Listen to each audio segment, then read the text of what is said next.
Hello, Namaskar. Namaskar to all home buyers in India. I am Ashish, co-founder at Regrop, and uh, we have got lot of home buyers. We interact with lot of home buyers pan India.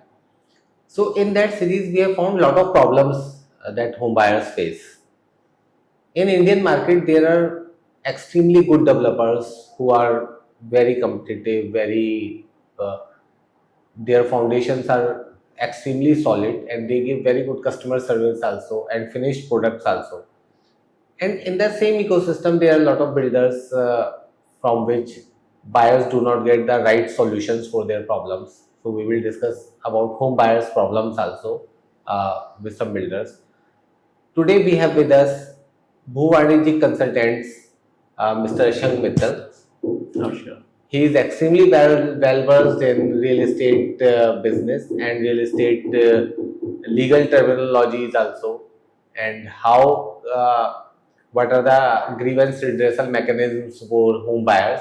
So we will discuss a very pertinent thing for home buyers, that if builder is not giving them timely possession, what was promised to them, what they can do in this problem, specific problem. So, Mr. Shank, welcome to this real estate knowledge series. And to start with, you must have seen a lot of home buyers. It's a Yes. very common problem that a buyer has bought a house for his family and builder is not giving him timely possession, Yes. the promised date of delivery which has given. In that case, what are the starting steps for a home buyer? So first of all, many thanks Ashish ji for hosting me in the show and kicking off this very important real estate knowledge series as a joint venture between Bhu Anijak and Recrawl. Yes. Now in Bhu Anijak, our core target audience, the key services which we provide are land legacy and estate planning solutions. So of course, land and all of its ramifications with respect to long-term perspective for a person that matters extremely a lot. And typically since we cater to slightly senior citizens or those who have crossed 50 years of age, so we also understand that when they are going for a land purchase, be it an apartment, be it a plot, there's a very high risk that whatever has been promised by the developer or sometimes by the real estate brokers who are involved on their behalf may not be actually coming out true. We are all sitting in Noida, which is noted. If you just search top 10 real estate scams of India, Noida will be backing all top 10 of them. No. So we are sitting in that kind of a land. And as what you have said, ki yes, many builders not providing property on time. It's something which this particular geography has witnessed umpteen number of times. So much to the extent that the Supreme Courts of the world had to intervene. And it can be said that back in 2016, when Real Estate Regulating Authority Act was enacted by Union Government of India, the core geography they had in mind was this. Now, why I'm emphasizing so much is because this becomes a lot of relatable problem for people, especially people of Noida, and hence maybe there's actually a good leaf out of the lessons being learned by the people of Noida, which are very relevant for apartment buyers across India. Yes, yes.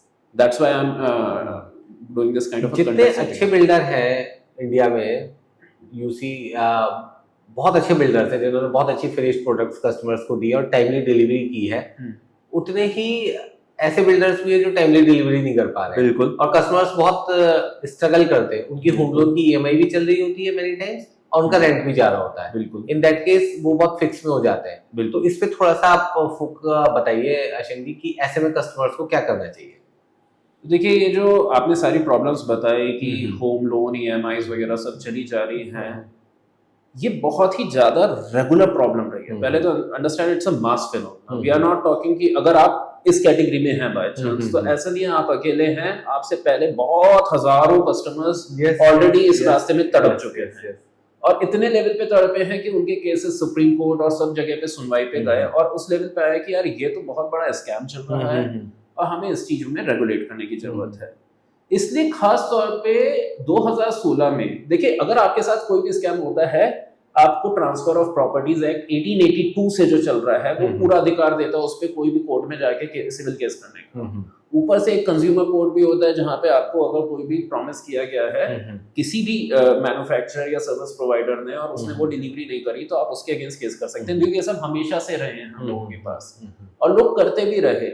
लेकिन क्या होता है कि court कचहरी के लफड़े इतने लंबे खिंच जाते हैं, और स्पेशली अगर हम लोग अपने कस्टमर से व्यू पॉइंट से देखें तो senior citizen don't want to involve, उनको इतना ज्यादा चक करने भी नहीं होता, तो बहुत लोग अवॉइड भी करते हैं उन चीजों को करने में, और ये रेगुलर प्रॉब्लम है। तो इसलिए सरकार ने ये रेरा करके एक स्पेशल एक्ट बनाया और उसके स्पेशल क्वासी जुडिशियल बॉडी बनाई, एक सॉर्ट ऑफ संवैधानिक बॉडी जिसको कुछ हद तक जजमेंट्स के अधिकार हैं, लेकिन जिसके ऊपर accountability ultimately high court, supreme court, इन सब के सिस्टम्स की रहती है।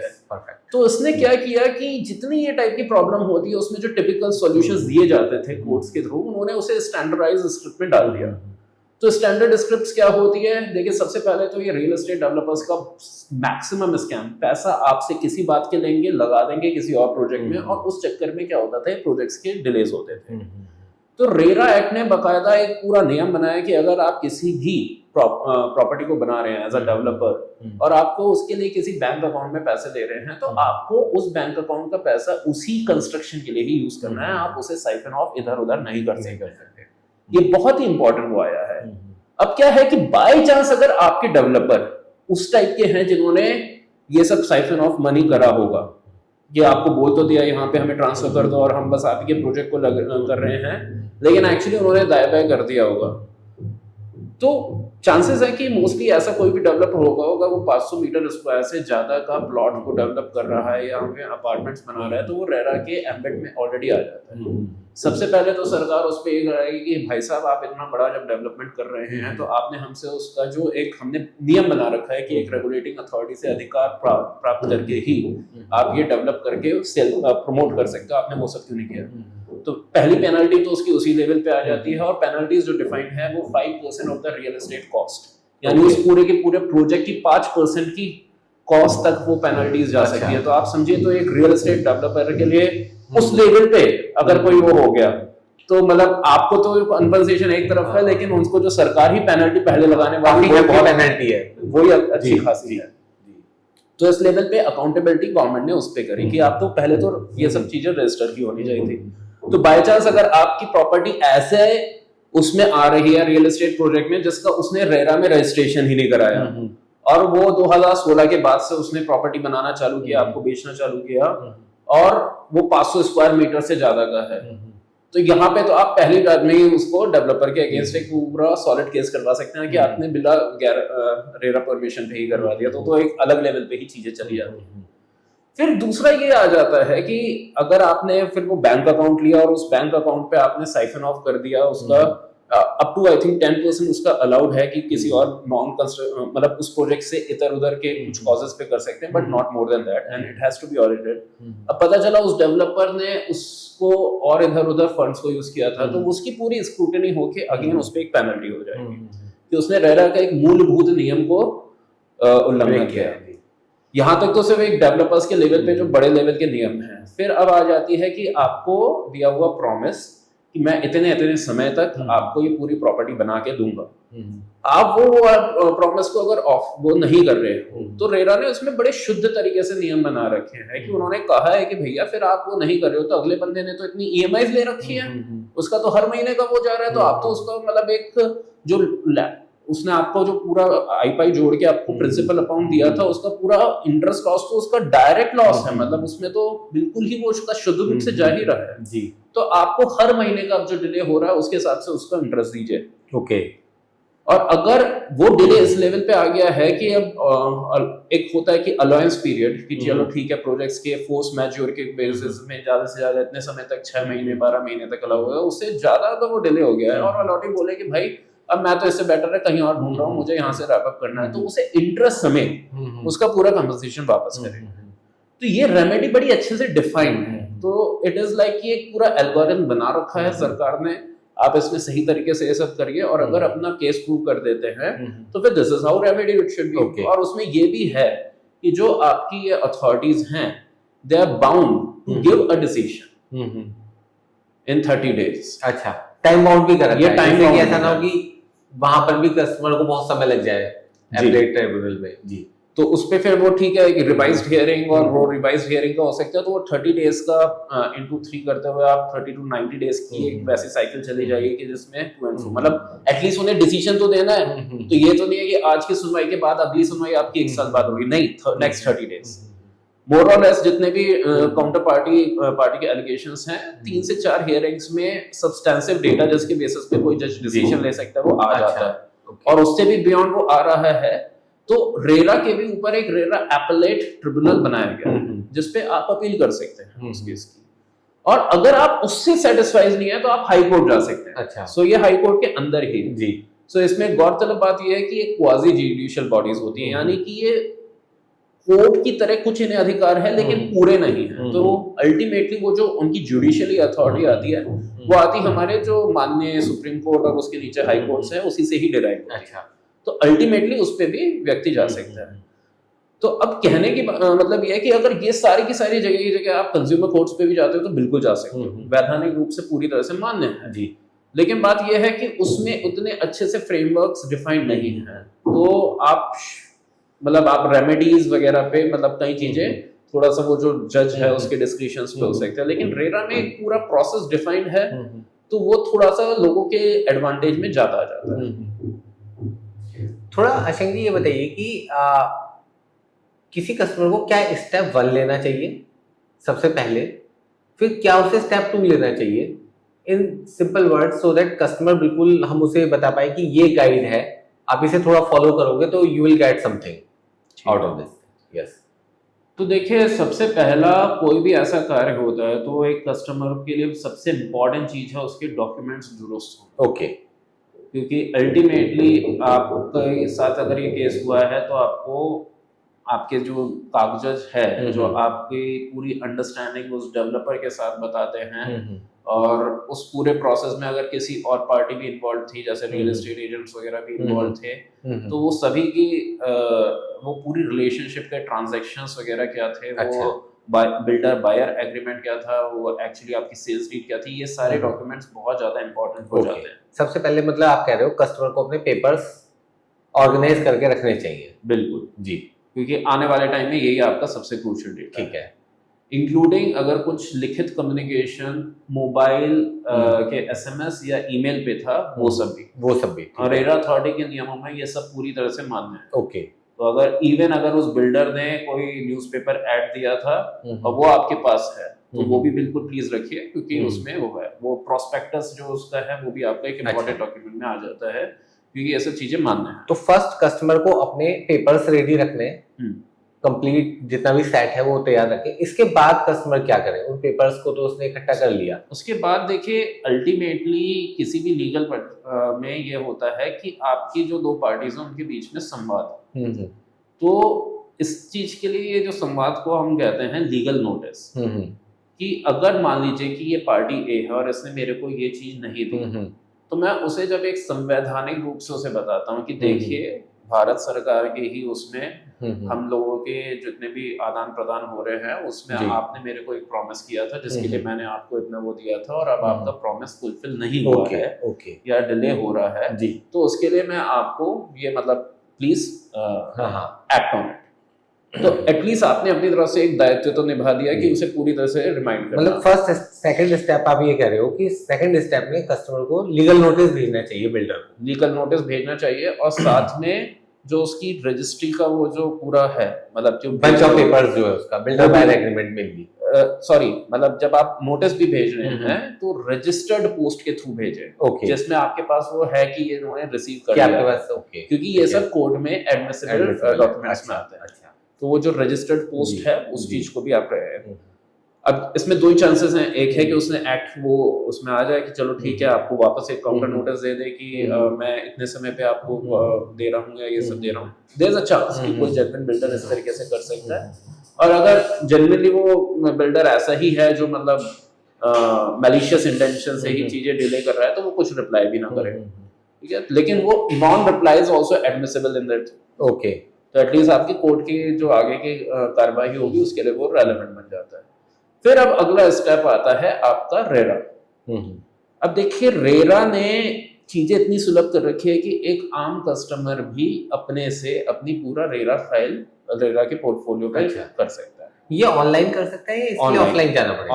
ऑनलाइन कर सकते हैं, जी। और रेरा की अधिकतर कोर्ट सुनवाई ऑनलाइन वीडियो कॉन्फ्रेंसिंग पे हो जाती है। अच्छा, ये तो बहुत अच्छा है। तो ये पूरा जी। व्यवस्था सरकार ने बना रखी है, और ये पूरे पैन इंडिया होता जा रहा है। अब बस ये होता है कि कई बार सब लोग इतने सहज नहीं होते, और क्योंकि मैं हमारे भुवाणिजा कंसल्टेंसी सर्विसेज में हम थोड़े से सीनियर सिटीजन्स को केटर करते हैं, तो उनके केस में तो हमें डेफिनेटली वो चीज होती है, क्योंकि वो इतना दिमाग नहीं लगा सकते कि यार हम सब चीजें मैनेज करें। तो उस केस में आप किसी रेरा सर्टिफाइड लॉयर या जो चार्टर्ड अकाउंटेंट्स हैं, उनको भी रेरा केसेस लड़ने के लिए पूरा वो परमिशन होती है। अच्छा। तो उन प्रोफेशनल्स को अगर आप इन्वॉल्व कर लें तो वो आपके बिहाफ पे कर सकते हैं। मतलब टेक्निकली स्पीकिंग ये कस्टमर खुद भी कर सकता है। तो अगर कोई इन सब चीजों को खुद से इंटरेस्ट लेके करना चाहे तो अपने सारे डॉक्यूमेंट्स को सबमिट करें, तो रेरा पोर्टफोलियो पे आप जाएंगे, लाइन बाय लाइन सारे आप ऑनलाइन आप कर सकते हैं। मतलब अभी तक आपने 3 स्टेप बताए। पहला आपने पेपर्स कंप्लीट रखे कस्टमर, दूसरा वो लीगल नोटिस भेजे, क्योंकि लीगल नोटिस आपके हिसाब से जैसा आपने बताया कि फर्स्ट स्टेप ऑफ डायलॉग है। थर्ड, वो रेरा वेबसाइट पर जाकर, रेरा पोर्टल पे जाके कंप्लेंट फाइल करें जी। और ये तीनों चीज वो खुद से भी कर सकता है, कोई दिक्कत नहीं है, वरना लीगल कंसल्टेंट की हेल्प उसे ले लेनी चाहिए। बिल्कुल जी। इसके बाद उसका मतलब यहाँ तक आप क्या सोचते हैं कि इसके बाद उसे कुछ ना कुछ ठोस, अगर उसके पेपर्स कंप्लीट है और उसका केस जेन्युइन है, तो उसे कुछ ना कुछ रिलीफ यहाँ पर रेरा से मिलेगी। हाँ, अब रेरा से देखिए, कोर्ट कचहरी विद ऑल ड्यू रिस्पेक्ट्स इंसान लोग ही प्रिसाइड करते हैं, एंड वी ऑल नो कि human characters could be corruptible. Yes.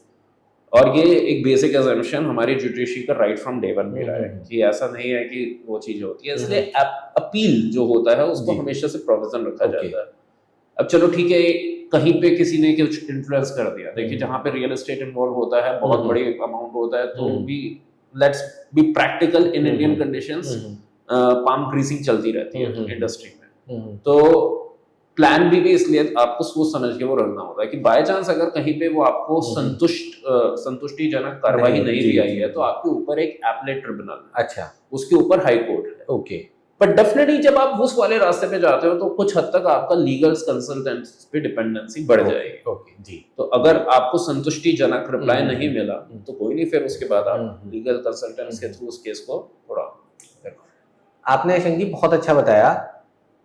सबसे पहला स्टेप हमारे पेपर्स कंप्लीट होने चाहिए। सेकंड, हमें एक लीगल नोटिस भेजकर उससे जवाब लेना चाहिए, बिल्डर से डायलॉग सेटअप करना चाहिए कि आप हमें कब तक दे रहे हो, और अगर उसका संतोष जवाब मिलता है तो फिर आगे जाने की आवश्यकता नहीं है। नहीं तो रेरा है, रेरा पे आप ऑनलाइन अपील कर सकते हैं। रेरा के बाद एपलेट ट्रिब्यूनल्स बनाए हैं, और अगर वहां से भी आपको आपके मन मुताबिक या जेन्युइन आपको ऐसा लगता है कि अभी भी कुछ कमी रह गई है, तो आप उसके बाद कोर्ट्स में भी जा सकते हैं।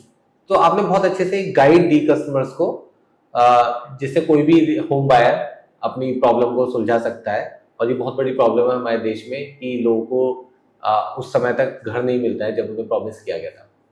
तो मैं सभी होम बायर्स की तरफ से, रिग्रॉक के व्यूअर्स की तरफ से अशंक मित्तल जी को और भुवाणिजी कंसल्टेंसी टीम को, जिन्होंने इस पर इतना रिसर्च किया और काम किया, धन्यवाद देना चाहूँगा। थैंक यू अशंक जी। नमस्कार। जय नमस्कार।